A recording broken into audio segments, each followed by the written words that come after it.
عثمان Mirza case کی تحقیقات میں پیش رفت ہوئی ہے۔ ملزمان عثمان مرزا کے بھائی کی بھی واردات میں ملوث ہونے کا انکشاف ہوا۔ اسلام آباد میں ڈی آئی جی آپریشن سید افضال کوثر کی پریس کانفرنس کہا، متاثرہ لڑکی اور لڑکے کے بیانات ریکارڈ کر لیے، کیس میں بھتہ مانگنے، پیسے چھیننے اور ریپ کی کوشش کی دفعات شامل کی جا رہی ہیں۔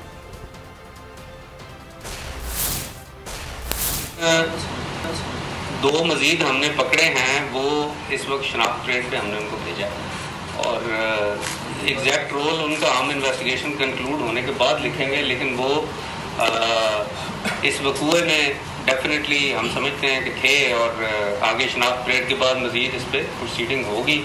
موبائل کی کیونکہ ابھی فورینزکس اور باقی چیزیں ہونی ہیں، اس کیس سے جڑے جتنے محرکات ہو سکتے ہیں سب کی انویسٹیگیشن کر رہے ہیں۔ ایک تو اس کا بھائی گرفتار ہونے والا رہتا ہے اور باقی بھی کیونکہ انویسٹیگیشن آن گوئنگ ہے، تو وہ جوں اگر کسی اور کا بھی پتہ لگتا جائے گا تو اس کو ہم گرفتار کریں گے۔ فی الوقت یہ کہنا کہ کتنے ملزم رہ گئے ہیں ڈیفینیٹو اسٹیٹمنٹ میں آپ کو نہیں دے سکتا۔ یہ دفعات تو ابھی کیس میں ایڈ ہو رہی ہیں اور اس میں جس کا دیکھیں یہ دفعات اب کافی ساری دفعات اس میں ہو جائیں گی اور ان دفعات کے مطابق جس کا جو رول بنے گا، جس نے جو کیا ہوگا اس کے مطابق اس کا رول لکھ کے تو ہم انشاءاللہ کورٹ کے سامنے پیش کریں گے۔